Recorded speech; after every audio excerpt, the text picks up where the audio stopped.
నిర్గమాకాండం నిర్గమాకాండం 14వ అధ్యాయం మరి 2వ వచనాన్ని గనక మనం చదువుకుంటే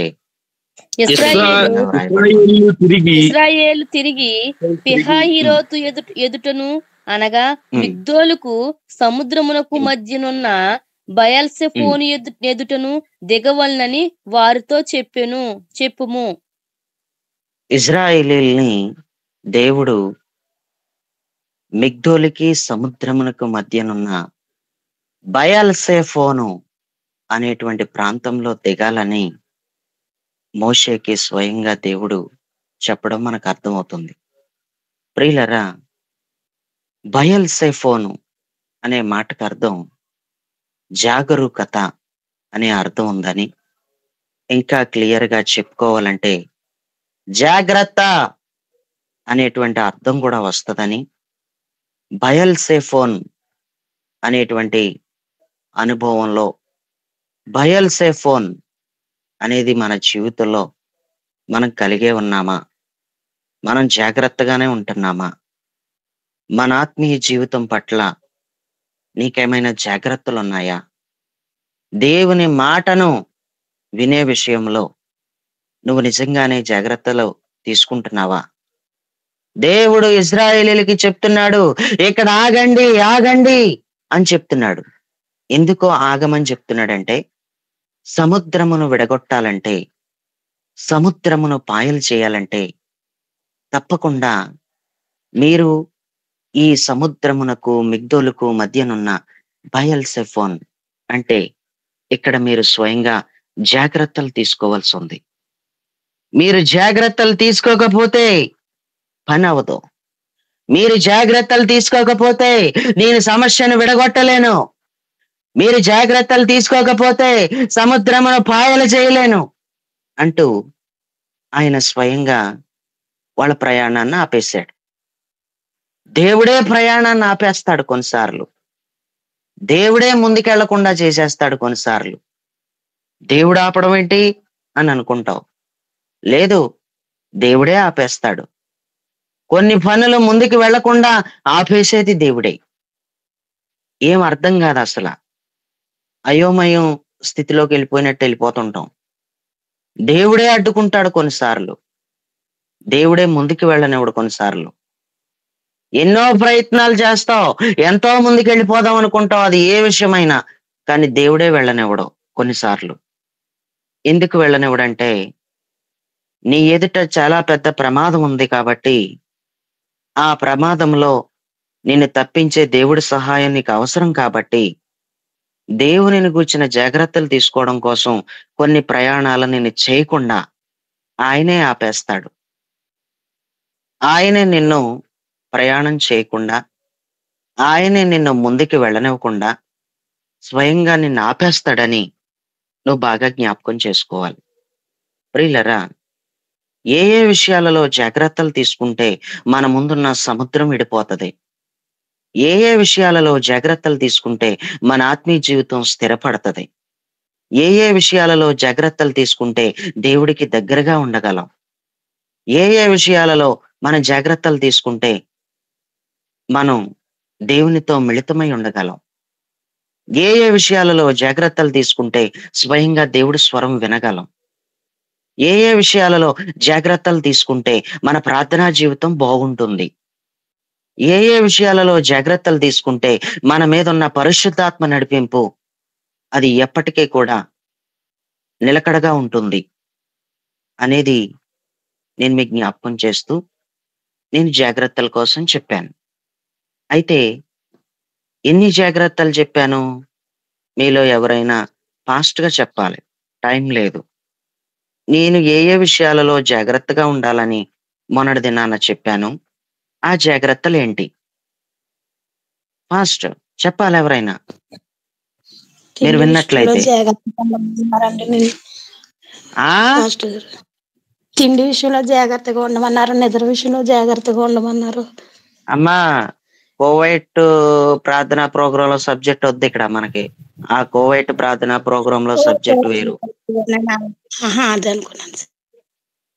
కోవైట్ జ్యేష్ఠత్వ ప్రార్థనా ప్రోగ్రామ్ లో ఉన్న సబ్జెక్ట్ వేరు. ఆ కాబట్టి ఇందులో ఉన్న సబ్జెక్ట్ వేరు మంది. జ్యేష్ఠత్వాన్ని నమ్ముకోవడంలో కూడా జాగ్రత్తగా ఉండమన్నారండి. జ్యేష్ఠత్వ హక్కును నమ్ముకోవడంలో కూడా జాగ్రత్తగా ఉండమన్నారు. ఇంకా చెప్పాలండి, ఫాస్ట్ గా చెప్పాలి. పరిశుద్ధ ఎవరికి గుర్తే లేదు. పరిశుద్ధ దర్శనంలో చేస్తున్నారండి. ఎక్కడ పరిశుద్ధంగా ఉండటంలో. అది నేను చెప్పలేదే. నిత్య జీవంగా ఉండడానికి కూడా జాగ్రత్తగా ఉండమన్నారు. నిత్య జీవమై ఉండడానికి, నిజమైన దేవుడు నిత్య జీవంగా ఉండడానికి జాగ్రత్తగా ఉండమన్నారండి. అది నేను చెప్పలేదే. అది కాదు, దేవుడికి స్తోత్రం. ఆత్మీయ జీవితంలో పడిపోకుండా ఉండడానికి జాగ్రత్తగా ఉండమన్నారు. అది నేను చెప్పలేదే. నేను చెప్పిన పాయింట్లు మీ నోట రావాలని కోరుకున్నాను, కానీ రాలేదు. జ్యేష్ఠత్వాన్ని నమ్ముకోవడం ఒక జాగ్రత్తగా ఉండమన్నారు. అమ్ముకోకుండా ఉండడానికి ఒక జాగ్రత్త. జ్యేష్ఠత్వపు హక్కు విషయంలో జాగ్రత్తగా ఉండమని చెప్పాను.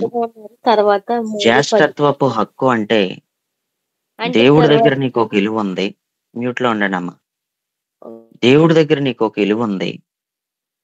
దేవుడి దగ్గర నీకు ఒక ప్రాముఖ్యమైన స్థానం ఉంది. దేవుడు నీకు అనుగ్రహించిన ఆయన స్వభావం చాలా గొప్పది.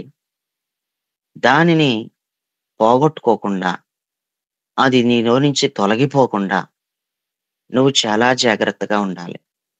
దేవుడు నిన్నెంతో బలపరిచాడు. ఎవరికో లేని గొప్ప భాగ్యం, ఆయన స్వభావాన్ని కలిగి ఉండే భాగ్యం నీకు ఇచ్చాడు. ఆయన ఇంట్లో నీకొక అధికారం ఇచ్చాడు. ఆయన ఇంట్లో నిన్నొక పెత్తనాదారురాల్లాగా నిలబెట్టాడు. ఆయన ఇంట్లో నువ్వు ఒక పెత్తనాదారుడిగా ఉండే భాగ్యం నీకు దొరికింది. ఏదైనా సరే నువ్వు నోరు తెరిచి మాట్లాడితే, ఏది మాట్లాడితే అదే ఫైనల్ అవుద్ది. నువ్వేదైనా క్యాన్సిల్ చేస్తే అది క్యాన్సిల్ అయిపోద్ది. నువ్వెంత అంటే అంత. అలాంటి హక్కు నీకుంది. దేవుడింట్లో నీకున్నటువంటి జ్యేష్ఠత్వపు ఆత్మ సంబంధమైన హక్కు అదే. దాని విషయంలో అది ఎక్కడైనా కోల్పోతావేమో, ఆ అధికారాన్ని ఎక్కడైనా పోగొట్టుకుంటావేమో, ఆ విషయంలో జాగ్రత్తగా ఉండాలి అని నేను తర్వాత చెప్పాను, కానీ ఫస్ట్ పాయింట్ గా దాన్ని చెప్పలేదు నేను. ప్రియులరా, దుష్ట హృదయం మీలో ఎవరిలోనైనా ఉండునేమో అని జాగ్రత్తగా చూసుకోండి అని అన్నాను. ఈ పాయింట్ కూడా చెప్పాను, కానీ ఒక్కరు కూడా చెప్పలేదు. అంటే నాకేం అర్థం అవుతుందంటే, మీకు అంత నిర్లక్ష్యం ఎక్కువైపోయింది. అంటే నాకేం అర్థమైందంటే, మీకోసం లెక్కలేని తరం ఎక్కువైపోయింది. అంటే నాకేం అర్థమైందంటే, మీకోసం మ్యూట్ లో పెట్టండి అమ్మా, మ్యూట్ లోంచి బయటకు రాకండి. ఇంకా నాకేం అర్థమైందంటే, అసలు ఎప్పుడు చెప్పినా ఇంక వాక్యాలే కదా అని చిన్న చూపు చూస్తున్నావు ప్రసంగాల్ని. ఎంతో కష్టపడితే వస్తుంది వర్తమానం. దేవుడు కాళ్ళు పట్టుకుని బ్రతిమలాడితే వర్తమానం వస్తుంది. నీకేం తెలుసు ఎంత కష్టపడితే వర్తమానం వస్తుందో? ప్రియులరా, పెట్టుకుని ప్లేట్లో భోజనం పెట్టుకుని తినటం సులువే, వండుకుంటమే కష్టం. వండుకుంటాం చాలా కష్టం. తినడం ఏంటి? బొగ్గలాడించుకుని చక్కగా బొక్కుతో తినడం సులువే. ఆహారం ప్రిపేర్ చేసుకోవడం, ఆహారం వండుకోవడం, అది కొంచెం కష్టం. ఇప్పుడైతే గ్యాస్ స్టవ్లు వచ్చేసినాయి. పుల్లల పొయ్యి మీద ఒక గొట్టం పట్టుకుని ఆరిపోతా ఉంటే పుల్లల్ని మరి అక్కడ మంట ఊదుతూ మొత్తం మీద పొగ కళ్ళకి పట్టేసినా సరే, తలకు పట్టేసినా సరే ఎంతో కష్టపడి వంట చేసుకునేవారు. ఇప్పటికీ గ్యాస్ స్టవ్లు వచ్చేసిన చాలా మందికి బాధ నిలబడి వంట చేసుకోవడానికి. పుల్లల పొయ్యి బాధలు లేవు ఇప్పుడు. పుల్లల పొయ్యి కట్టెల పొయ్యి బాధలు లేవు ఇంకా. కానీ ప్రియులరా, గ్యాస్ స్టవ్ దగ్గర నిలబడి వంట చేసుకోవడానికే, దాన్ని ప్రిపేర్ చేసుకోవడానికి అంత కష్టపడితే, అది ఉండేటప్పుడు అంత కష్టం అయితే పెట్టుకుని తినటం చాలా సులువే. ఎవరైనా పెట్టుకుని తినేస్తారు. వండడమే కష్టం. మీకు ఇంత చక్కగా ప్లేట్‌లో భోజనం పెట్టి, తినండమ్మా అని మీ దగ్గరికి తీసుకొస్తుంటే, మీకు అంత బాధగా ఉంది. మీకు వాక్యం ఏం వెళ్ళడం లేదు. ఇంక నేను వాక్యం చెప్పిన తర్వాత మీకే లోపలికెళ్ళడం లేదంటే, ఇంకెవరు వాక్యం చెప్పినా వెళ్ళదు. నాకు తెలిసిందదే. ఇంక నేను వాక్యం చెప్పిన తర్వాత, ఇంక నీకు అర్థం అవ్వట్లేదు అని అన్నావంటే, ఇంకెవ్వరు చెప్పినా అర్థం అవ్వదు. ప్రతీది విడమరచి, అరటిపండు తొక్క ఒలిచి, నీకు నోటి దాకా తీసుకొచ్చి పెట్టినట్టు పెడతాను ప్రతీది. కానీ నీకు అర్థం అవ్వట్లేదు. అర్థం అవ్వకో తెలియడం లేదు, లేకపోతే జ్ఞాపశక్తి లేకో తెలియడం లేదు. అర్థం అవ్వకపోతే నాకు అర్థమయ్యేలాగా సహాయం చెయ్యని తెల్లవారుజామున పెందలకడ ప్రార్థనని ప్రార్థనాపూర్వకంగా సిద్ధపడు. ప్రార్థనాపూర్వకంగా సిద్ధపడితే నీకు ప్రతీదీ అర్థమవుతుంది. అర్థమవుతుందయ్యా, కానీ జ్ఞాపశక్తి ఉండట్లేదు. జ్ఞాపశక్తి లేకపోతే ప్రార్థన చేసుకో. నాకు ఆత్మ సంబంధమైన విషయాల మీద ఉన్న జ్ఞాపశక్తి నాకు చాలా ఉన్నతంగా ఉండాలి. ఆత్మ సంబంధమైన విషయాల మీద ఉన్న ఆ జ్ఞాపశక్తి చాలా గొప్పదే. నాకు ఆ జ్ఞాపశక్తినివ్వి అని దేవుణ్ణి అడగాలి. ఎప్పుడో ఎక్కడెక్కడో జరిగిపోయిన గొడవలన్నీ తవ్వుతానికి మాత్రం అలాంటి వాటికి జ్ఞాపశక్తి ఉంటుంది. ఆత్మ సంబంధమైన విషయాలలో ఎప్పుడు ఏ వాక్యం చెప్పామో జ్ఞాపశక్తి ఉండట్లేదు. ఎందుకు జ్ఞాపశక్తి ఉండట్లేదంటే, ఏదో వస్తున్నాం అంతే. ఏదో వస్తున్నాం. ఏదో వస్తున్నాం, వెళ్ళిపోతున్నాం. నా ప్రయాసంతా నీకోసమే కదా! నేను పడ్డ శ్రమంతా నీకోసమే కదా! ఎక్కడుంటున్నా సరే, ఎన్ని పనులైనా మానుకొని నీ మీద ఎంత దృష్టి పెట్టాను నేను. ఎందుకు అంటే, నువ్వు బాగుండాలని కోరుకున్నాను. నువ్వు దేవుడికి దగ్గరవ్వాలని కోరుకున్నాను. ఆత్మీయమైన వర్తమానాల చేత నువ్వు బలపడి ఆయనలో స్థిరపడాలని నేను కోరుకున్నాను. ఎంతకాలం నాతో సహవాసంలో ఉంటావో నాకు తెలియదు. కానీ నువ్వెక్కడున్నా ఆత్మీయంగా పలానా గూగుల్ మీట్‌లో సత్యదేవుని మహిమ మినిస్ట్రీస్ తరపున అనేక సంగతులు నేర్చుకొని నేను నిలబడి బలపడ్డానని నీకు నీ మనసుకి అనిపిస్తే చాలని కోరుకున్నాను. కానీ లక్ష్య పెట్టట్లేదు వాక్యాన్ని. నిర్లక్ష్యం. కునుపాట్లు పడ్డ కోడిలాగా ఉంటావు. ఎప్పుడు చూసినా కునుపాట్లు పడ్డ కోడే. పల్లెటూరులో గంపేసి కప్పెడుతున్న కోడి, లేకపోతే గంపెక్కి కూర్చుంటున్న కోడి మనిషి దగ్గరికి వెళ్తున్నా సరే కదలదు. అది కునుపాట్లు పడ్డ కోడది. ఎంతసేపు అన్నట్టు ఉంటదో ఆ కోడి. అలా ఉంటావు. నిద్రకి ప్రాముఖ్యత ఇస్తున్నావు. ఇంక నిద్ర పోవట్లేదు. నిద్ర ఎగిరిపోలేదు ఇంకా అలవాటు అవ్వలేదు. ఇంకా దారిలోకి రాలేదు. ఇంకా ట్రాక్‌లోకి రాలేదు నువ్వు. ఇంకా ఆత్మ సంబంధమైన పరిధిలో అడుగు పెట్టలేదు నువ్వు ఇంకాని. అందుకే ఒక్క మాట కూడా నీ జ్ఞాపకం ఉండట్లేదు. ప్రియులారా, మనలో ప్రతి ఒక్కరం కూడా ఎవని హృదయం దుష్ట హృదయంగా మారిపోతదో, ఎవని హృదయం దుష్ట హృదయంగా ఉండిపోతదో, ఎవడి హృదయం ఎలాంటి దుష్ట హృదయంగా ఉంటదో వాళ్ళ విషయంలో జాగ్రత్తగా ఉండాలి. లేక స్వయంగా నీ హృదయమే దుష్ట హృదయం అయిపోతదేమో, నీ విషయంలో నువ్వు చాలా జాగ్రత్తగా ఉండాలి. నువ్వు సాతానికి దగ్గరగా అయిపోతున్నావేమో, లోకానుసారమైన వ్యక్తిలాగా మారిపోతున్నావేమో, నీ తీరువు నీ రూపురేఖలన్నీ కూడా శరీరానుసారమైన వ్యక్తిలాగా మారిపోతున్నావేమో, దుష్ట హృదయం వచ్చేస్తుందేమో. నీ విషయంలో నువ్వు జాగ్రత్తగా ఉండాలి. ఎవనిలో దుష్ట హృదయం ఉంటదో చాలా జాగ్రత్తగా ఉండాలి. దుష్ట హృదయం కలిగిన వాళ్ళు ఎక్కడో లేరు, ఎప్పుడూ మన పక్కనే ఉంటారు. యేసు ప్రభుకి ఇస్కరియోతు యోధా ముల్లులాగా ఉన్నట్టు, పక్కలో ముల్లులాగా ఉన్నట్టు ఉంటారు. ప్రియులరా, మొట్టమొదటిది దుష్ట హృదయం మీలో ఉండునేమో అని జాగ్రత్త పడండి అని చెప్పాడు. రెండవది ఏం చెప్పానంటే, విగ్రహముల జోలికి వెళ్ళిపోకుండా జాగ్రత్త పడండి అన్నాను. ఆయనే సత్యవంతుడైన దేవుడై ఉన్నాడని చెప్పాను. అందుకే విగ్రహముల జోలికి వెళ్ళకూడదు, ఆ విషయంలో జాగ్రత్తగా ఉండాలని చెప్పాను. మూడవది, నువ్వు కట్టబడుతున్నప్పుడు ఎలాగ కట్టబడుతున్నావో జాగ్రత్తగా చూసుకోమని చెప్పాను. కట్టబడుచున్నవాడు ఎవడైనా సరే ఎలాగా కట్టబడుతున్నావో చూసుకోవాలి. వేయబడిన పునాది తప్ప వేరొక పునాది ఎవడును వేయనేరడు అంటూ పౌలు గారు చెప్పాడు. ప్రియులారా, ఎవరు ఎలాగ కడుతున్నారో చూసుకోవాలి.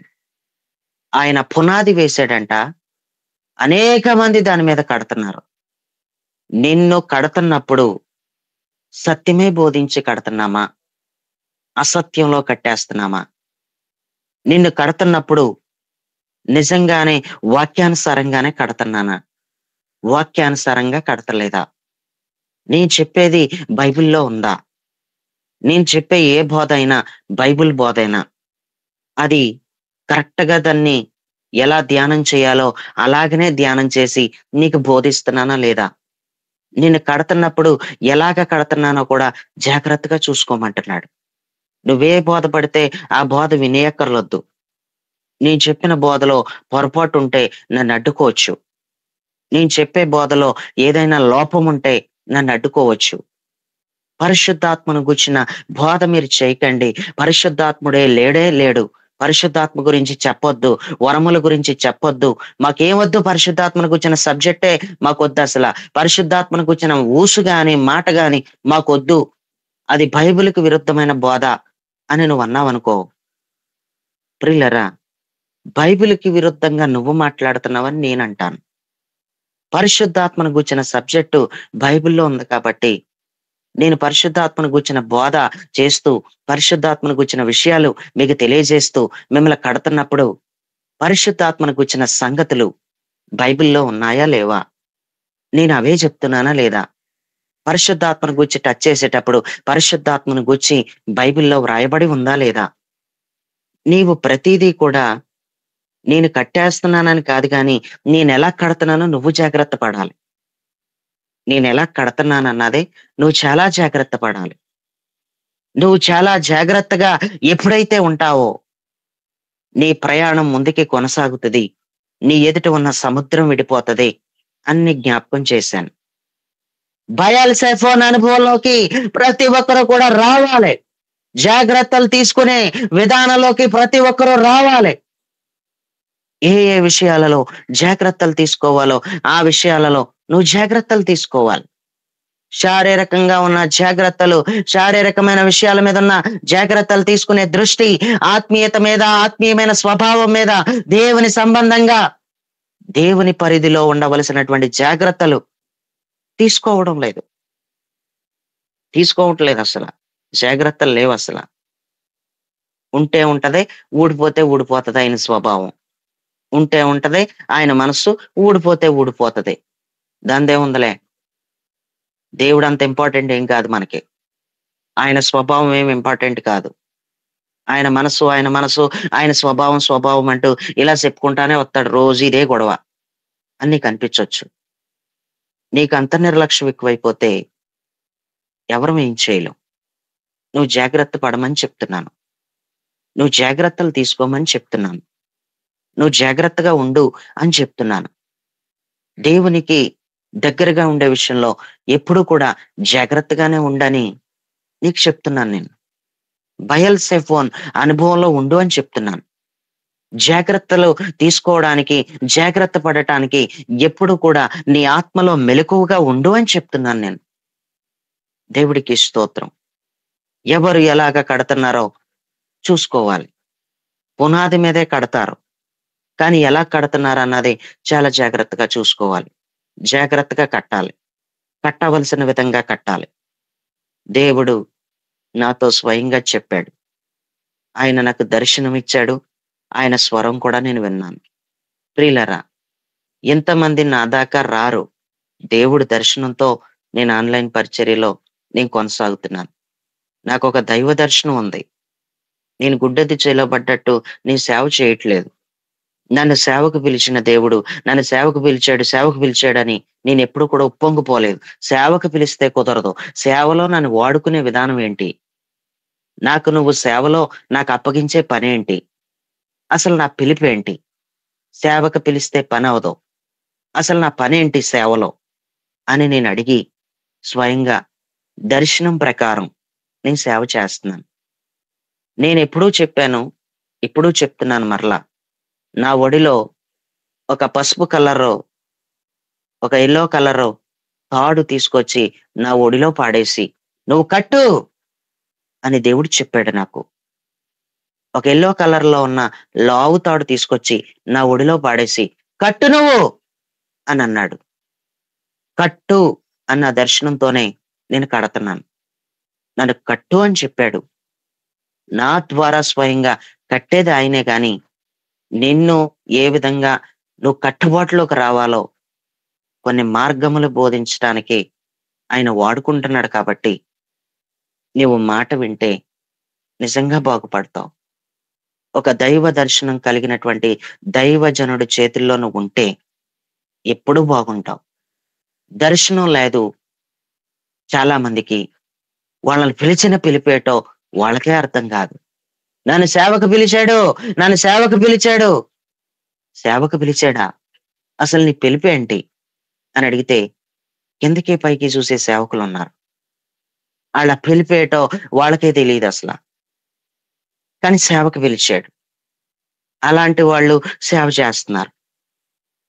అమృతన్న కూడా చాలా సార్లు ఈ సేవకుల గురించి చెప్తూ వాళ్ళ దర్శనం లేని వాళ్ళ పరిస్థితి చాలా బెటర్ గానే ఉంటది. మరి ఏ దర్శనం లేకుండా సేవ చేసే వాళ్ళ స్థితి చాలా ఉన్నతంగా లేచిపోయినట్లు లేచిపోతుంది. మరి అది ఏ టైంకి కుప్పకూలిపోద్దో తెలియదు. కానీ సరైన దర్శనం, సరిగ్గా ఏ దర్శనంతో సేవ చేస్తున్నాడో ఒక దైవజనుడు, ఆ దర్శనం కలిగినటువంటి దైవజనుడు పరిస్థితి కొన్నిసార్లు ఎదుగు బతుకు లేనట్టే కనపడుతుంది. ఎప్పుడు చూసినా ఇబ్బందులు కనపడతాయి, వ్యతిరేకతలు కనపడతాయి. దైవ దర్శనం లేని వాళ్ళకి సహకారులు చాలా మంది ఉంటారు. ఆ టైంకి దైవ దర్శనం కలిగినోడికి మాత్రం కుడిభుసంగా నిలబడే ఒక భుసం కూడా పక్కన ఉండదు.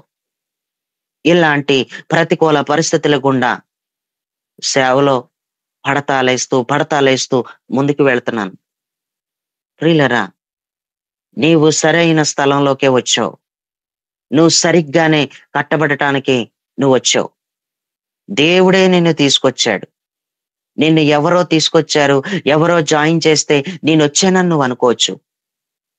కాదు, దేవుడే తీసుకొచ్చి నిన్ను ఇందులో పాడేశాడు. ఎందుకు తీసుకొచ్చి నిన్ను ఇందులో పాడేశాడంటే నువ్వు సరిగ్గా సెట్ అవుతావు. ఇక్కడే సెట్ అవుతావు. నువ్వు సెట్ అయ్యేదే ఇక్కడ. నువ్వు సరిగ్గా కట్టబడేది ఇక్కడ. నువ్వు ఆత్మ సంబంధిగా మారిపోతావు. నువ్వు ఒక ఆత్మ పూర్ణరాలుగా మారిపోతావు. నువ్వు దేవుడి సంబంధిగా మారిపోయేదే ఇక్కడ. నువ్వు దేవుడు మనిషిగా నువ్వు మారిపోతావు. నీలో ఆత్మ సంబంధమైన రోషమే కనిపిస్తుంది. శరీర సంబంధమైన రోషాలు అణిగిపోతాయి. భయంకరమైన వర్షానికి ఎక్కడెక్కడో ఉన్న కట్టెలన్నీ కూడా కొట్టుకుని వచ్చినట్టు మన ఇంటి ముందుకి ఈ యొక్క సత్యదేవుని మహిమ మినిస్ట్రీలోకి కొట్టుకురాబడ్డావు. ఎక్కడ దానువో నువ్వు అసలు, నువ్వెక్కడోడువో నువ్వు అసలు. కానీ ఎందుకో ఒక వర్షానికి కట్టెలు కొట్టుకుని వచ్చినట్టు, ఆ వర్షానికి కొట్టుకుని వచ్చినట్టు నువ్వు ఇందులోకి కొట్టుకుని వచ్చావు. నువ్వు ఇక్కడ కొట్టుకుని వచ్చి ఇక్కడ ఆగిపోయావు అంతే. నువ్వు ఎందుకు అంటే నేను ఒకటే అంటాను, సరైన స్థలంలో సరిగ్గా సరైన వ్యక్తి చేతిలోనే దేవుడు నేను పెట్టాడు.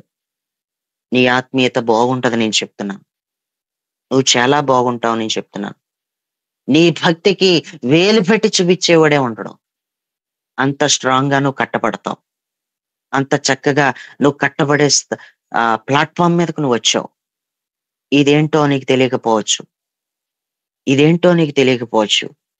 నేను చెప్తున్నాను, నా నుంచి అనగా ఈ గూగుల్ మీట్ నుంచి నువ్వు ప్రక్కకి వెళ్ళిన తర్వాత, లేకపోతే ఈ గూగుల్ మీట్ ద్వారా నువ్వు బలపడి ఒక సేవ చేసే సేవకురాలు అయినా సేవకుడు అయినా, ఈ పెందలకడ ప్రార్థనలో నుంచి ఒక బలమైన అభిషేకం నేను బలంగా తాకుతుంది. దీని విలువ ప్రక్కకెళ్ళి సువార్త ప్రకటిస్తున్నప్పుడు తెలుస్తుంది. వ్యక్తిగతంగా కొన్ని కుటుంబాలతో మాట్లాడుతున్నప్పుడు ఆ అభిషేకం పనిచేస్తుంది. ఖచ్చితంగా ఆ అనాయింటింగ్ పనిచేస్తుంది, ఆ ప్రభావం పనిచేస్తుంది, ఆ నడిపింపు పనిచేస్తుంది. తప్పకుండా చిన్న చూపు చూడకో. నువ్వు కట్టబడాలని నన్ను కట్టు అని చెప్పాడు. కట్టడం నా వంతు. కడటానికి నేను సిద్ధమే. నువ్వు కట్టించుకోవాలి కదా. కట్టడానికి నేను సిద్ధమే. కట్టించుకోవాలని నీకుండాలి కదా. కట్టబడాలని నీకు ఉండాలి కదా. కట్టబడాలని నీకుంటే తప్పకుండా దేవుడు నేను కడతాడు. నా దైవ దర్శనమే కట్టే దైవ దర్శనంలో నేనున్నాను. నా దర్శనమే అది. నేను ఇప్పటికి నా ద్వారా ఎంతో మందిని కట్టాడు దేవుడు. చచ్చిపోదామన్న పరిస్థితుల్లో ఉన్న వాళ్ళని కట్టిపాడేశాడు దేవుడు. దేవుడు కనపడని పరిచర్య అయినా, కనపడని సేవ అయినా, మరుగులో ఉండి చేస్తున్న సేవ ఎంతో మంచి సేవ జరిగింది. ప్రియులరా, ఒక సంఘానికి వేరే సంఘానికి పరిమితమైన విశ్వాసులందరినో నేను కట్టాను. నాకు సంబంధం ఏంటి? నాకు అసలు అవసరం ఏంటి? నా విశ్వాసా నువ్వేమైనా అని అనుకోలేదు. ఇది దేవుడు పని అనుకున్నాను. ఇది దేవుడు పని అనుకున్నాను. ఆ సంఘ కాపరి కూడా వాళ్ళని కట్టలేకపోతే, వాళ్ళ నిరాశలో నిస్పృహలో ఉండిపోతే, వాళ్ళని విడిచిపెట్టి సైడ్ అయిపోతే, సమాధానం చెప్పలేక, ఒక దైవజనుడు సమాధానం చెప్పలేకపోతే, వాళ్ళ సమస్యకి పరిష్కారం ఏంటో, ఆ రూట్ ఏంటో, ఆ దారేంటో దేవుడు మన ద్వారా చూపించాడు. చాలా మందికి చాలా మంది నన్ను ఎక్కువ ఇష్టపడతారు. ఎందుకంటే వాళ్ళని నేను అందరికిలాగా కృంగదీయను కాబట్టి. చాలా మంది నన్ను ఫాలో అయ్యేది ఎందుకంటే నేను వాళ్ళని తప్పకుండా వాళ్ళకు ఒక మార్గం, ఇది రూటు, ఈ విధంగా వెళ్ళాలి అని చెప్తా ఉంటాను. ప్రియులారా, నిన్న గాక మొన్న మన అంజలి యొక్క ఖమ్మంలో ఉన్న ఒక బ్రదర్ని పరిచయం చేసింది. స్టీఫెన్ అని ఆ బ్రదరు. సేవకి నేను వచ్చేయాలనుకుంటున్నాను, సేవ పరిచర్యలో అడుగు పెడదాం అనుకుంటున్నాను. 2 ఆడపిల్లలు, ఏ పరిస్థితి బాగుండట్లేదు, అన్ని ఒడిదుడుకులు, ఇబ్బందులు అని చెప్పాడు. చెప్పినప్పుడు ఎవడు చూసినా ఆయన్ని కృంగదీస్తారు తప్ప, ఆయనకి సపోర్ట్ ఇచ్చే బలం ఇవ్వాలంటే ఆ సేవా పరిచర్యలోంచి, ఆ విధానాలలోంచి వచ్చిన వ్యక్తికి మాత్రమే ఆ కంప్లైంట్ ఏంటో తెలుస్తుంది. ఎవరికి పడితే వాళ్ళకి తెలియదు. కృంగదీసే వాళ్ళు చాలా మంది ఉంటారు. ఒక వ్యక్తిని నిలబెట్టే పరిచర్య మంది, ఒక వ్యక్తిని స్థిరపరిచే పరిచర్య మంది. దేవుడు మనకిచ్చినటువంటి అభిషేకమే అది. దేవుడు మనకిచ్చినటువంటి వరమే అది. దేవుడు మనకిచ్చినటువంటి నడిపింపే అది. దేవుడు మనకిచ్చినటువంటి పిలుపు అది. స్వయంగా దేవుడు అందుకే పిలుచుకున్నాడు. దేవుడికి స్తోత్రం. ఆ బ్రదర్ని ఒక అరగంట మాట్లాడి కట్టిపాడేశాను. దేవుడికి స్తోత్రం. అభిషేకంతో కట్టిపాడే అన్నాడంతే. ప్రియులరా, రోగులను స్వస్థపరచండి అన్నాడు. చనిపోయిన వారిని లేపండి అన్నాడు. మీకు నేను అది ఇచ్చేస్తున్నాను కాబట్టి మీరే లేపండి. రోగులను స్వస్థపరచండి అన్నాడు. మీరు ఎల్లండే స్వస్థపరుస్తానని అనలేదు. స్వస్థపరచండి అన్నాడు. ఆ అనాయింటింగ్ ఇచ్చేస్తున్నానంతే, మీరు వెళ్ళి చూసుకోండి ఇంకా పని అన్నాడు. ప్రియులరా, కట్టు అన్నాడు నాతో. కట్టు అన్నాడంతే. కట్టే అభిషేకం సమృద్ధిగా ఉంది. అందుకే చాలా మందిని కట్టేయాలంతే. దేవుడికి స్తోత్రం. అటు ఇటు భక్తిలో స్థిరత్వం లేని వాళ్ళు ఎందరో స్థిరపడ్డారు. దైవజనులలో చాలా మంది స్థిరపడ్డారు. చాలా మంది భక్తి జీవితంలో బలపడ్డారు పెందలకాడ ప్రార్థన ద్వారా. ప్రియులరా, ఈ మాటలు మీకు ఎందుకు చెప్తున్నానంటే, నేను కట్టమని నేను నా చేతుల్లో పెట్టాడు. కానీ నీ కట్టించుకోవాలని ఉందా? నువ్వు కట్టపడతావా? ఎన్ని ప్రసంగాలు చెప్తున్నా పైనుంచే పోతున్నాయా? అసలు నీకు కట్టబడాలని ఉందా? నాకు ఒక కుటుంబాన్ని దైవ దర్శనంలో చూపించి వాళ్ళ ఇంటికి వెళ్ళవు అన్నాడు. వాళ్ళ ఇంటికి ఎందుకు వెళ్ళమంటావు అని అడిగితే, నువ్వు వెళ్ళు అన్నాడు. కొన్ని ప్లేసెస్ కి స్వయంగా ఆ ప్రాంతంలో అడుగు పెడితేనే గాని దైవ సంకల్పం మనకు తెలియదు, దైవ చిత్తం మనకి బయలుపడదు. దేవుడు నా గుమ్మం దగ్గర, నా గదిలో నువ్వు చెబితేనే గాని నేను వెళ్ళను. దేనికి వెళ్ళమంటున్నావు అని నేను అడిగితే, నువ్వు వెళ్ళు అన్నాడంతే. వెళ్ళు అన్నాడు, నేను వెళ్ళాను. ప్రియులరా, కొన్నిసార్లు అన్నీ నాకు ఇక్కడే కూర్చుంటాను, దేనికి వెళ్ళమంటున్నావు, చెప్తేనే గాని కదలను అంటే కుదరదు. తిన్ననదనబడిన వీధిలోనికి వెళ్ళు, ఏం చెయ్యాలో చెప్తానన్నాడు. ఈ గేట్ దగ్గరే ఉంటాను, గొడవేటో తేలిపోవాలి, నేను వెళ్ళను, అక్కడ ఏం జరుగుతుందో ఇప్పుడే చెప్పు అంటే పని అవదు. తిన్ననదనబడిన వీధిలోకి వెళితేనే అననీయ అనే దైవజనుడు వస్తాడు అక్కడికి. తిన్ననదనబడిన వీధికి వెళ్ళకపోతే పని అవదు. యెషాయి కుమారులలో ఒకనిని రాజుగా అభిషేకించబోతున్నాను, ఎవరా రాజుగా అభిషేకించే వ్యక్తి పేరు చెప్పు అన్నాడు. అనే ఉంటాడు నాకు తెలిసి. లేదు లేదు, అక్కడికి వెళ్ళి చెప్తాను అని ఉంటాడు. నువ్వు నాకు ఇక్కడ చెప్పకపోతే ఒక అడుగు కూడా ముందుకు వేయను అంటే పని అవదు. యెషాయి ఇంటికెళ్ళి కూర్చుంటే ఎవరిని అభిషేకించుకోబోతున్నాడో, కొన్నిసార్లు కొన్ని విషయాలు, దేవుడి విషయాలలో, దేవుడి విధానాలలో కొన్ని రూట్స్ మెలకువలు మనకు బాగా తెలిసి ఉండాలి. నువ్వు కూర్చున్న చోట నీకు అన్ని బయలుపడాలంటే బయలుపడవు. నువ్వు కొన్నిసార్లు నడుస్తూ ఉన్నప్పుడు, కొన్నిసార్లు ప్రయాణం చేస్తున్నప్పుడు నీకు కొంత చిత్తం బయలుపడుతుంది, కొన్ని డోర్స్ ఓపెన్ అవుతాయి. దేవుడికి స్తోత్రం. నువ్వు కొన్నిసార్లు స్థిరపడాలంటే ప్రయాణం చేస్తా ఉంటుండగా నువ్వు స్థిరపడిపోతావు. సేవకి పిలిచాడు, పిలిపేటో తెలుసు. సేవకే పిలిచాడు, పిలిపేటో తెలుసు. కొంతమంది సేవకులకి ఎక్కడ సేవ చేయాలో తెలియడం లేదన్నా అంటారు. ఎక్కడ సేవ చేయాలో తెలియలేనప్పుడు అది ఎలా తెలుసుకోవాలో కూడా నేను కొంతమంది సేవకులకి చెప్తాను. దేవుడు పిలిచాడు కరెక్టే, ఏం పిలుపుతో పిలిచాడో కూడా పిలిపేటో తెలుసు, నిర్ధారణ అయింది. కానీ ఎక్కడ సేవ చేయాలో తెలియట్లేదన్నా.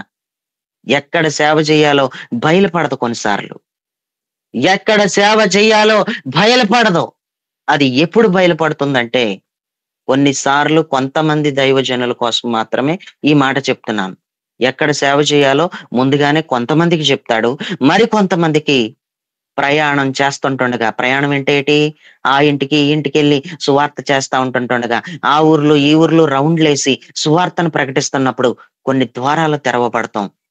ఎక్కడ స్థిరంగా ఉంచబోతున్నాడో డోర్స్ ఓపెన్ అవటం, ఆయన స్వరం వినబడటం. స్వయంగా నా అనుభవంలోంచి, నా సేవ పరిచర్యలో నేను నా అనుభవంలోంచి చెప్తున్నాను. నువ్వు నడవకుండా నాకు ఎక్కడే చెప్పంటే పని అవుతావు. దేవుడికి స్తోత్రం. ఈ మాట ఎందుకు చెప్తున్నానంటే, పలానా ఫ్యామిలీ దగ్గరికి నన్ను వెళ్ళమని చెప్పాడు. వెళితే ప్రియులరా, దైవజనుడు లేడండి వాళ్ళకి. సరైన దైవజనుడు లేడు. వాళ్ళకి ఆలోచన చెప్పే దైవజనుడు లేడు. వాళ్ళని ఆత్మీయంగా నడిపించే దైవజనుడు లేడు. లేకపోతే నాకు చాలా బాధేసింది, నాకు చాలా బాధ కలిగింది. నేను వాళ్ళని ఇలా చూస్తా ఉన్నాను, పరిశుద్ధాత్ముడు నాతో లోపల మాట్లాడుతున్నాడు. నాకు ఒక మెల్లని స్వరం నాకు వినబడుతుంది. ఏంటి అంటే, వీళ్ళని కట్టు అన్నాడు. నా దర్శనమే కట్టే దర్శనం. వీళ్ళని కట్టు అన్నాడు. అనగానే నేను అన్నాను, అమ్మా, దేవుడు ఏది చెప్తున్నాడో నేను అదే చెప్తున్నాను. మిమ్మల్ని కట్టు అని చెప్తున్నాడు. మీకు ఒక దైవ దర్శనం ప్రకారం నేను ముందుకు వచ్చాను.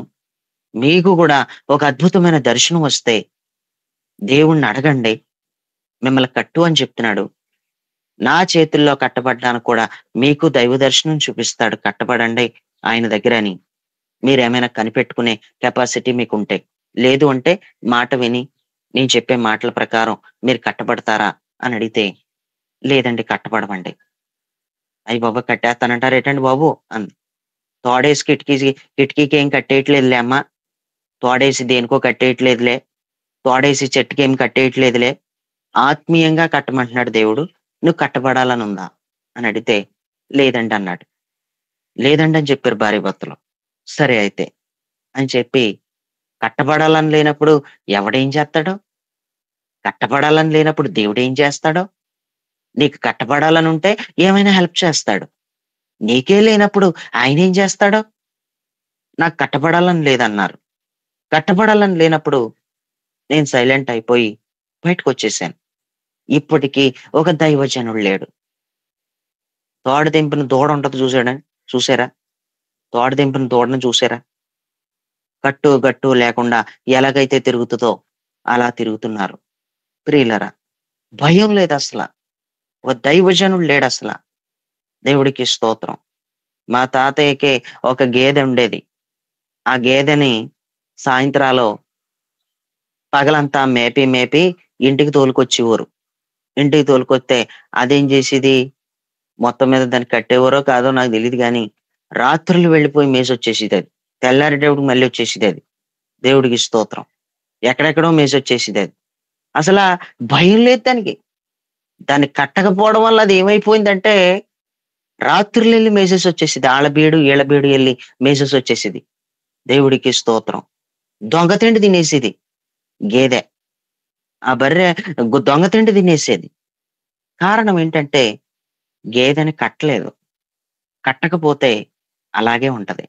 ఎక్కడ తిరుగుతావో నీకే వైన ఉండదు. ఎక్కడ బ్రతుకుతావో నీకే తెలియదు అసలు. ఎందుకంటే కట్టే వ్యక్తి చేతుల్లో లేనప్పుడు నీకే కట్టు లేదు. కట్టు లేదు, గట్టు లేదు నీకు అసలు. నీ కట్టు లేకే నువ్వు అలా ఉన్నావు. కట్టు లేకుండా తిరుగుతున్నావు అసలు. దేవుడికి స్తోత్రం. కట్టబడు ఈరోజు. నేనేం చెప్తున్నానో మనసులో పెట్టుకో. ఉపోద్ఘాతంగా పునాది మాటలుగా నేను కట్టే ముందర ఈ రోజు కొన్ని మాటలు చెప్పాననుకో, అంతే. ఇదేంటి ఇలా చెప్తున్నాడు అని అనుకోకు. దేవుడికి స్తోత్రం. ఏది చెప్తున్నా దేవుడు ప్రేరేపణను బట్టే చెప్తాను. ఏది చెప్తున్నా నేను దేవుడు నడిపింపుని బట్టే చెప్తాను. నేను మాట్లాడుతుంటుండగానే నువ్వు గమనించవచ్చు నాలో దేవుడు నడిపింపు ఉందో లేదో. నేను దేవుడు నడిపింపుతో చెప్తున్నానో లేదో నా మాటలను బట్టి నువ్వు గమనించవచ్చు. నేనేదో ఊహించుకుని ఏదీ చెప్పట్లేదు. దేవుడికి స్తోత్రం. నిలబడితే నువ్వే నన్ను వాడుకుంటావు అని నేను ఆయన మీద ఆధారపడి నిలబడుతున్నాను. ప్రియులరా, నేను ఎలా కడుతున్నానో జాగ్రత్తగా చూసుకో. కట్టడం గురించి చెప్పాను. నేను కట్టేటప్పుడు నేను ఎలా కడతానో జాగ్రత్త పడమని చెప్పాను. దేవుడికి స్తోత్రం. అంతేకాకుండా 1 కొరింథీ 10:12 చదవండి ఫాస్ట్ గా. 1 కొరింథీ 10:12. 10:12. తాను నిలుచున్నారని తలంచుకునివాడు పడకుండానట్లు జాగ్రత్తగా చూచుకొనవలెను. పడిపోకుండా జాగ్రత్తగా చూసుకోవాలి. పడిపోవడం అంటే ఏదో వ్యభిచార పాపంలోనే పడిపోవడం కాదు. పడిపోవడం అంటే ఏదో జారత్వంలోనే పడిపోవడం కాదు. పడిపోవడం అంటే ఒక అబ్బాయి అమ్మాయి దగ్గర పడిపోవడమే కాదు. ఒక అమ్మాయి అబ్బాయి దగ్గర పడిపోవడం కాదు. పడిపోవడం అంటే చిన్న అసూయ వచ్చినా నువ్వు పడిపోయినట్టే. చిన్న పగ పెట్టుకున్నా పడిపోయినట్టే. పడిపోవడం అంటే ఏంటనుకుంటున్నావు అసలు? పెద్ద పెద్ద విషయాల్లో పడిపోక్కర్లొద్దు. నీ మీదున్న పరిశుద్ధాత్మ అభిషేకం నేను చెప్తున్నాను. వ్యభిచార పాపంలో పడిపోయినప్పుడు తగ్గిపోయేదానికంటే చిన్న పగ వల్ల అభిషేకం తగ్గిపోతది. అసూయ వలన ఆయన అభిషేకం కోల్పోతావు. వాళ్ళ మీద వీళ్ళ మీద ఎప్పుడు చెడు చెప్తూనే బ్రతుకుతున్నావంటే ఎంత తప్పది. పరిశుద్ధాత్మ అభిషేకం తగ్గిపోతే నేను చెప్తున్నాను. ఒకరి గురించి ఎప్పుడైనా చెడ్డగా మాట్లాడేవంటే అభిషేకం తగ్గిపోద్ది. ఆత్మ నడిపింపు కోల్పోతావు. నీకు తెలియకపోతే ఈ విషయాలన్నీ నేను జ్ఞాపకం చేస్తున్నాను. నువ్వు పడిపోవడం అంటే పెద్ద పెద్ద పాపాలు చేయడం కాదు. పెద్ద పెద్ద పొరపాట్లు చేస్తేనే పడిపోయినట్టు కాదు. నీ తలంపుల్లోకి ఒక చెడ్డ ఆలోచనకి నువ్వు ఆహ్వానం పలికినా కానీ నువ్వు పడిపోయినట్టే. నీకేమైనా అర్థమైతే గనక నువ్వు నిలబడ్డ వ్యక్తివైతే నిజంగా నేను కాబట్టి నిలబడ్డాను, నాకు కాబట్టి ఇంత ప్రార్థన వచ్చేస్తుంది, నేను కాబట్టి ఇంత చక్కగా పాడేస్తున్నాను అని నువ్వు అనుకున్న ఎడల నువ్వు పడిపోయినట్టే. నీలోకి గర్వం వచ్చేసినట్టే. నేను ఎంత చక్కగా నిలబడ్డాను, నేను ఎంత పవిత్రమైన జీవితాన్ని జీవిస్తున్నాను, నేను జీవించినట్టు ఎవడో జీవించడు, అంత పరిశుద్ధంగా బ్రతుకుతున్నాను నేను అని నువ్వు అనుకుంటే స్పాట్లో అప్పుడే పడిపోయావు. నువ్వు అప్పుడే పడిపోయావు అని చెప్పి ఈరోజు నీకు జ్ఞాపకం చేస్తున్నాను. ప్రియులరా, ఈ మాటలు వింటున్న నీవు నిలబడిన దానివైతే, నిలబడిన వాడవైతే జాగ్రత్తగా పడిపోకుండా చూసుకో. ఎక్కడికక్కడ ఎప్పటికప్పుడు నువ్వు పడిపోకుండా చూసుకోవాలని దేవుడు ఈరోజు నీ జ్ఞాపకం చేస్తున్నాడు. అనేక విషయాలలో దినదినము మాటలలో తప్పిపోతున్నాం, ప్రవర్తనలో తప్పిపోతున్నాం. ఎక్కడ ఎవరి మీద అనకూడని మాట నేస్తున్నామో పడిపోతున్నాం. రోజుకో 100 సార్లన్నా పడిపోతున్నావు. నేను పడిపోలేదని నువ్వు అనుకుంటున్నావు అంతే, భ్రమలో ఉన్నావు అంతే. రోజుకో 100 సార్లన్నా పడిపోతున్నావు. రోజుకో 100 సార్లైనా పడిపోతున్నావు. నీ తలంపుల ద్వారా నీ చూపు బాగోకపోతే నువ్వేం చేయలేదులే, కానీ నీ చూపు బాగోకపోతే నువ్వు పడిపోయినట్టే. నీ ఆలోచన బాగోకపోతే నువ్వు పడిపోయినట్టే. నువ్వేనాడో పడిపోయావు. అందుకే దైవ బలం తగ్గిపోయింది నీలో. అందుకే దైవికమైన అభిషేకం తగ్గిపోయింది. అందుకే ఆత్మ నడిపింపును కోల్పోయావు. దేవుని సన్నిధిని, ఆయన సంచారాన్ని అనుభవించవలసిన నువ్వు ఆయన సంచారాన్ని అనుభవించకుండా వెనకబడిపోయావు. నువ్వు మరొక్కసారి పడిపోయిన నువ్వు లేపబడాలని దేవుడు కోరుకుంటున్నాడు. నీ పడిపోతామేంటి అని అనుకోకో, నువ్వు పడిపోయే ఉన్నావు. ఈ రోజు నేను ఎక్కడా పడిపోలేదు అనుకుంటున్నావు. మనమందరము పడిపోయే ఉన్నాం. మనమందరం పడిపోయిన స్థితిలోనే ఉన్నాం. పడిపోలేదని ఒక్కడు కూడా చెప్పడానికి లేదు. అందరం పడిపోయిన స్థితిలోనే ఉన్నాం. ఇలాంటి పడిపోయిన స్థితిలో ఉన్న నిన్నో నన్నో దేవుడు లేపడానికి ఇష్టపడుతున్నాడు. మరొకసారి మనల్ని ఆత్మ సంబంధంగా బ్రతికించడానికి ఇష్టపడుతున్నాడు. నిలబడిన వాడు తాను నిలబడ్డానని కాదు గాని పడిపోకుండా జాగ్రత్తగా చూసుకోవాలి అన్నాడు. చివరిగా ప్రియులరా, నేను ఇంకొక మాట చెప్పి ముగిస్తాను. దుష్ట హృదయం మీలో ఉంటదేమో, జాగ్రత్త పడండి అని చెప్పాను. విగ్రహాల జోలికి పోకుండా జాగ్రత్త పడమని చెప్పాను. కట్టేవాడు ఎలా కడుతున్నాడో జాగ్రత్తగా చూసుకోమని చెప్పాను. జ్యేష్ఠత్వపు హక్కు విషయంలో జాగ్రత్తగా చూసుకోమని చెప్పాను. పడిపోకుండా జాగ్రత్తగా చూసుకోమని చెప్పాను. ఇన్ని జాగ్రత్తలు చెప్పాను. 1, 2, 3, 4, 5 చెప్పానా? 5 అయినాయా?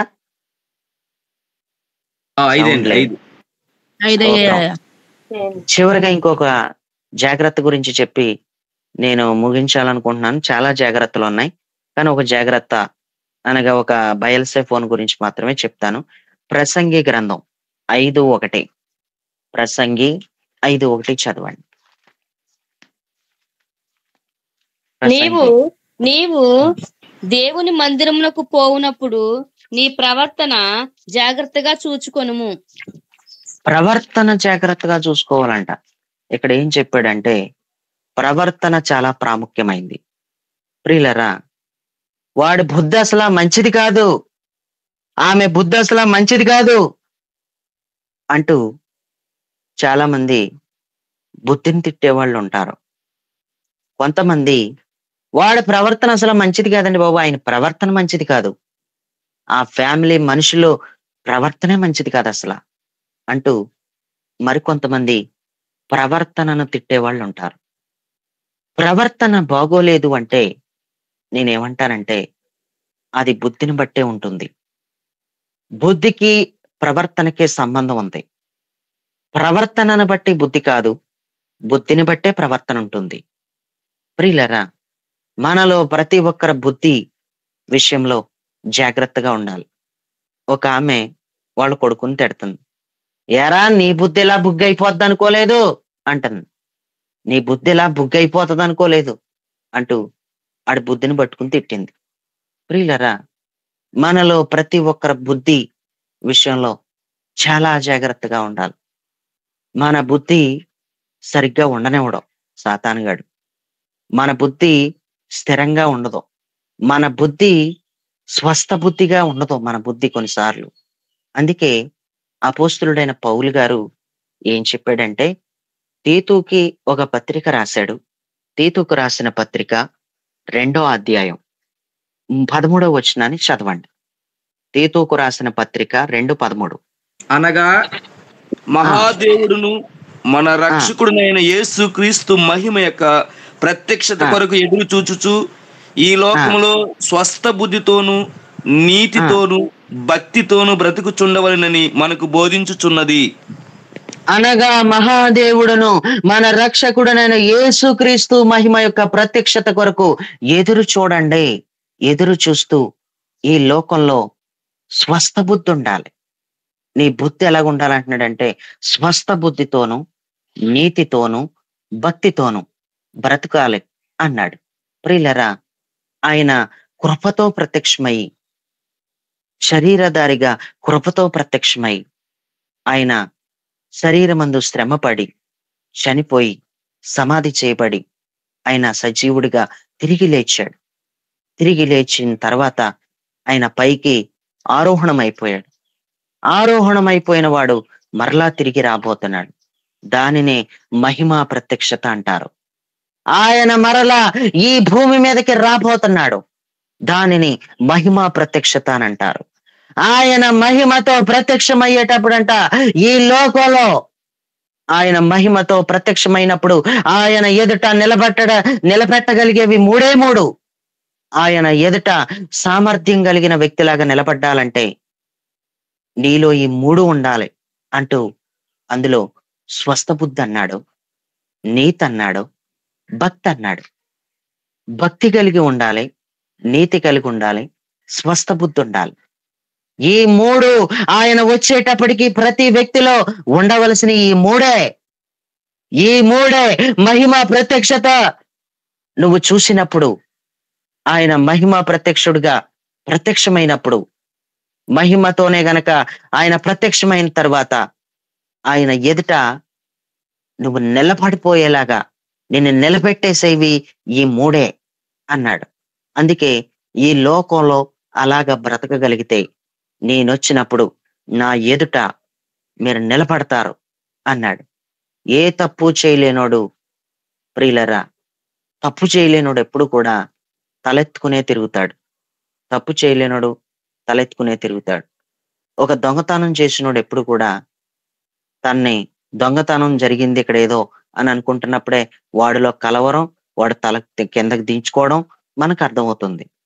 అదే దొంగతనం చేయకపోతే తలెత్తుకుని మాట్లాడగలిగే విధానం ఉంటది. వాడు తలెత్తుకుని మాట్లాడగలిగే సామర్థ్యం వాడు దొంగతనం చేయలేదు కాబట్టి వాడు తలెత్తుకుని నిలబడి మాట్లాడగలిగే సామర్థ్యం వాడికి వచ్చింది.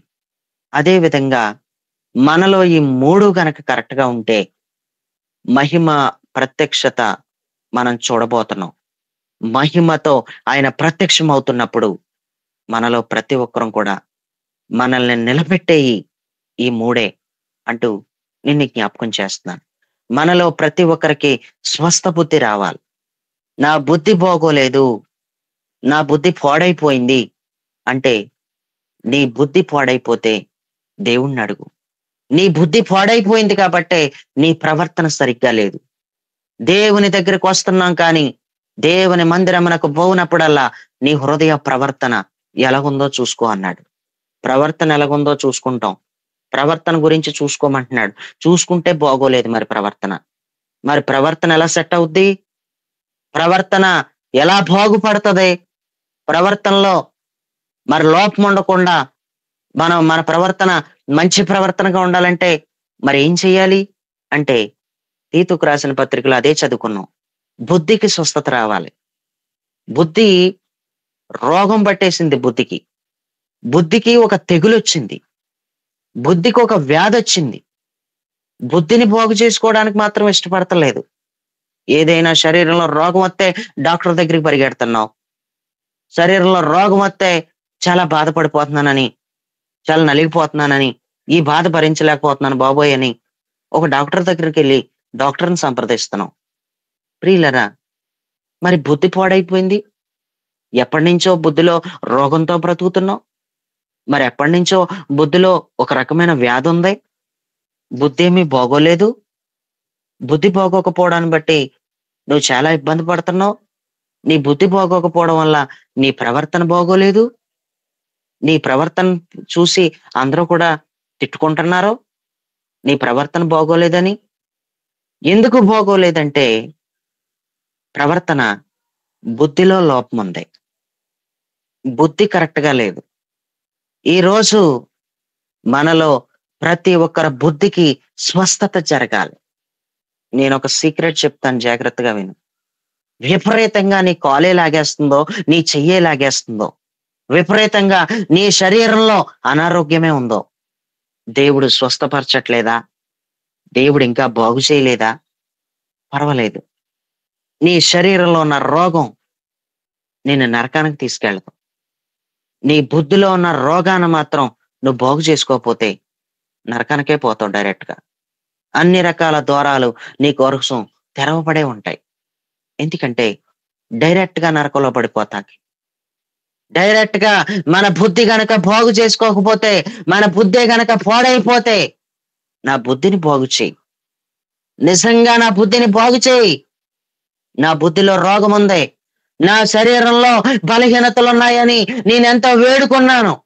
నా శరీర స్వస్థత కోసమే ఎంత వేడుకుంటే నేను నరకంలోనికే పోతాను నా బుద్ధి బాగోకపోతే.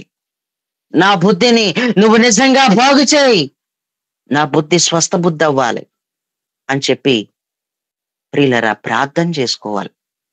ప్రార్థన చాలా ప్రాముఖ్యమైనది. నీ బుద్ధి కొరకు నువ్వు ప్రార్థన చేసుకోవడం చాలా ప్రాముఖ్యమైనది. ఒకరోజు ఒక ఇంట్లో నేను కూర్చున్నాను. ఆ ఇంటి గల ఆయన నేను కూర్చున్నప్పుడు ఆయన టీవీ చూస్తా ఉన్నాడు. టీవీలో ఏదో ప్రోగ్రాం చూస్తా ఉన్నాడు. అవతల దేశంలో ఏదో జరుగుతున్న అద్భుతాలు చూస్తా ఉన్నాడు. ఆయన అన్నాడు, అభిషేక్ గారు, మీరు కూడా ప్రార్థన చేస్తే ఇలాంటి అద్భుతాలు జరిగిపోతాయి, నాకు తెలుసు అన్నాడు. నేను అన్నాను, నీ ప్రార్థనలు చేస్తే శారీరక స్వస్థతలు కాదు, నీ ప్రార్థన చేస్తే బుద్ధిలో స్వస్థతలు రావాలి. శారీరక స్వస్థతలు ఎవరికి కావాలి? ప్రార్థన చేస్తే శారీరక స్వస్థతల కోసం జనాలు తిరుగులాడుతున్నారు కానీ, శారీరక స్వస్థతల కోసం అక్కడికిక్కడికి పరుగులు పెడుతున్నారు కానీ, బుద్ధిలో స్వస్థత కోసం ఎవరి దగ్గర కట్టబడితే బుద్ధికి స్వస్థత అవుతుందో పరుగులు పెట్టట్లేదు జనాలు. కాబట్టి అందరూ సేవకులు స్వస్థతలు జరుగుతాయి నా ద్వారా, స్వస్థతలు జరుగుతాయి నా ద్వారా అని పరుగులెట్టినట్టు నేను స్వస్థతలు జరుగుతాయని పరుగులు పెట్టను. మా ద్వారా స్వస్థతలు జరుగుతాయి మీకు అన్ని పరుగులు పెట్టను. నా ద్వారా స్వస్థత జరిగితే కనుక బుద్ధికి స్వస్థత బుద్ధి రావాలంతే, బుద్ధికి స్వస్థత అవ్వాలి. నేను అదే కోరుకుంటున్నాను. నీ ప్రార్థన చేస్తే నీ తల నొప్పి పోకపోతే చాలా మంచిదే, పర్వాలేదు. కానీ నీ ప్రార్థన చేస్తే నీ బుద్ధికి మాత్రం స్వస్థత రావాలి. నేను అదే కోరుకుంటున్నాను. నీ ప్రార్థన చేస్తే నీ నడుం బాధ పోకపోయినా పర్లేదు. నీ ప్రార్థన చేస్తే నీ తల తిరిగిపోవడం, నీ కళ్ళు తిరిగిపోవడం, ఇలాంటి సమస్యతో కొన్ని సంవత్సరాల నుంచి బాధపడుతూ బీపీ డౌన్ అయిపోతూ ఇలాంటి పరిస్థితుల్లో నువ్వు ఉంటే, నీ ప్రార్థన చేసినా నువ్వు బాగుపడకపోతే పర్వాలేదు, నేనేమి కలవరపడను. నా ద్వారా, నా ప్రార్థన ద్వారా ఎందుకు వీళ్ళకి స్వస్థత చేయలేకపోయావు అని కూడా నేను దేవుణ్ణి అడగను. కానీ నేను ఒకటే అడుగుతున్నాను, నీ ప్రార్థన చేస్తే స్వభావంలో మార్పులు రావాలి. నేను నీ మాటను బోధిస్తే ప్రజలలో గొప్ప మార్పులు రావాలి. అలాంటి అభిషేకం నాకు కావాలి. అలాంటి పరిశుద్ధాత్మ అభిషేకం నాకు దయచేయి అని దేవుణ్ణి అదే అడుగుతున్నాను. ప్రియులరా, ఈ రోజు నీ బుద్ధి బాగుపడిందా? ఈ రోజు నీ బుద్ధికి స్వస్థత ఉందా? నీ ప్రవర్తన విషయంలో జాగ్రత్తగా ఉండు అంటున్నాడు. ప్రవర్తన పాడైపోవడానికి కారణం బుద్ధి పాడైపోవడమే, బుద్ధి సరిగ్గా లేకపోవడమే. బుద్ధిని బట్టే ప్రవర్తన ఉంటది, ప్రవర్తనను బట్టి బుద్ధి కాదు. బుద్ధే ప్రవర్తనను నడిపించాలి, ప్రవర్తన బుద్ధిని నడిపించదు. మనం బాగా గుర్తుపెట్టుకోవాలి. దేవుడికి స్తోత్రం. కొంతమందికి మాటలు వదిలేసే బుద్ధి, ఫాస్ట్ గా మాటలు వదిలేసి తిట్టేసే బుద్ధి, ఎవరిని పడితే వాళ్ళని విపరీతంగా తిట్టే బుద్ధి. మరి కొంతమందికి మాటికి చేయలేసిపోద్ది, మాటికి చేయలేసిపోద్ది. మాటికి చేయలేపేస్తున్నాం, మరి ఎవరిని పడితే వాళ్ళ మీదకే చెయ్యిరిచేస్తారు. మరి ఎవరొకరి చేతుల్లో పడిపోతావు, మరి ఎవరొకరి చేతుల్లో పడిపోతావు. నువ్వు తలని దన్నేవాడు అయితే దాన్ని తాడిని దన్నేవాడు ఉంటాడో. నాకు ప్రతి ఒక్కడో భయపడాల్సిందే నీ చేయెత్తితే అని పెద్ద హీరోలాగా ఫీల్ అయిపోతున్నావేమో. మరి ఎవడొకటి చేతుల్లో పడిపోతావు. జాగ్రత్త. మాటికి చెయ్యి లేపేసే బుద్ధి. ఏదైనా ఉంటే ముఖం మీద మాట్లాడు. చెయ్యి ఎందుకు లేచిపోతుంది, ఎందుకంత ఉడికిపోతున్నావు, ఎందుకు అంత రగిలిపోతున్నావు? ప్రియులరా, బుద్ధి సరిగ్గా లేకపోతే ఇదే జరుగుతుంది. బుద్ధి సరిగ్గా లేకపోతే చేయలేకపోతుంది. బుద్ధి సరిగ్గా లేకపోతే మాటలు వదిలేస్తున్నాం. బుద్ధి సరిగ్గా లేకపోతే దొంగతనాలు ఎక్కువ చేసేస్తున్నాం. బుద్ధి సరిగ్గా లేకపోతే ఎక్కడికి వెళ్తున్నా చూపు తీరువు పోలేదు. అదే విధానంలో అదే నడిపింపులో ఉంటున్నాం. ప్రియులరా, ఈరోజు ఈ మాటలు వింటున్నటువంటి మనం మన ప్రవర్తన విషయంలో జాగ్రత్తగా ఉండమన్నాడు. చాలా జాగ్రత్తగా ఉండండి అని ఆయన చెప్తున్నాడు. ప్రవర్తన ప్రవర్తన సరిగ్గా ఉండకపోవడానికి కారణం బుద్ధిలోనే ఉంది లోపం. మనలో ప్రతి ఒక్కరం కూడా యేసుక్రీస్తు ప్రభువారు మహిమతో ప్రత్యక్షమయ్యేటప్పుడు ఆయన ఎదుట నిలబెట్టేవి ఈ మూడే. ఆ మూడిట్లో ప్రాముఖ్యంగా బుద్ధి అన్నాడు. బుద్ధికి స్వస్థత రావాలి. ప్రభువా, ఈరోజు ప్రార్థన చేసుకుంటున్నాను. నిజంగా నా బుద్ధి బాగోలేదు. నా బుద్ధి అంతా కూడా సణుక్కునే బుద్ధి. నా బుద్ధి అంతా కూడా ఇవ్వలేని బుద్ధి. నా బుద్ధి అంతా కూడా పరిచర్యకి సహకరించలేని బుద్ధి. నా బుద్ధి అంతా కూడా ఒకడు బాగుపడితే చూడలేని బుద్ధి. నా బుద్ధి అంతా కూడా అసూయ బుద్ధి. నా బుద్ధి అంతా కూడా పాడైపోయిన బుద్ధి. అస్సలు బుద్ధిలో మంచే లేదు నాకు అసలు. ప్రభువా, ఈ బుద్ధి ఇలా ఉండడం పడిపోవడమే కదా. ఈ బుద్ధితో ఇలా బ్రతకడం పడిపోవడమే కదా. నాకు ఎలాగైనా సహాయం చేయి. నాకు మంచి బుద్ధి ఇవ్వి. నా బుద్ధి స్వస్థపరచబడాలి. నా బుద్ధికి స్వస్థత రావాలి. నా శరీరంలో ఉన్న రోగం విషయంలో కాదు నాకు స్వస్థత, నా బుద్ధికి స్వస్థత కావాలని అడుగు. నీ బుద్ధికి స్వస్థత నువ్వు కావాలని కోరుకుంటే నీ శరీరానికి స్వస్థత వద్దన్నా వచ్చి పడుతుంది. శరీరంలో స్వస్థత వచ్చి పడుతుంది, వద్దన్నా వచ్చేస్తుంది అది. దేవుడికి స్తోత్రం. ప్రియులారా, ఈరోజు ఎన్ని రకాల జాగ్రత్తల గురించి నేర్చుకున్నాం. 6 రకాల జాగ్రత్తల గురించి నేర్చుకున్నాం. ఇంకా చెప్పుకుంటూ వెళ్తే చాలా జాగ్రత్తలు ఉన్నాయి. దేవుడి చిత్తం అయితే మనం తర్వాత దాని గురించి ధ్యానం చేద్దాం. ఎక్కడికక్కడ ఏది మొదలు పెట్టినా ఏ సబ్జెక్టు మనం ముగించలేకపోతున్నాం. ముగించే విధంగా దేవుడు మనకి కృప చూపును గాక. దేవుడి మాటలో మనందరి వినికిడిలో దీవించి ఆశీర్వదించి ఫలభరితంగా మార్చును గాక. ఈ వర్తమానం యూట్యూబ్ లో అప్లోడ్ చేయబడుతుంది. ప్రతి ఒక్కరు కూడా ఈ రోజు దాన్ని అప్లోడ్ చేస్తాను. మరలా కావాలితే మీరు వినొచ్చు. Praise the lord.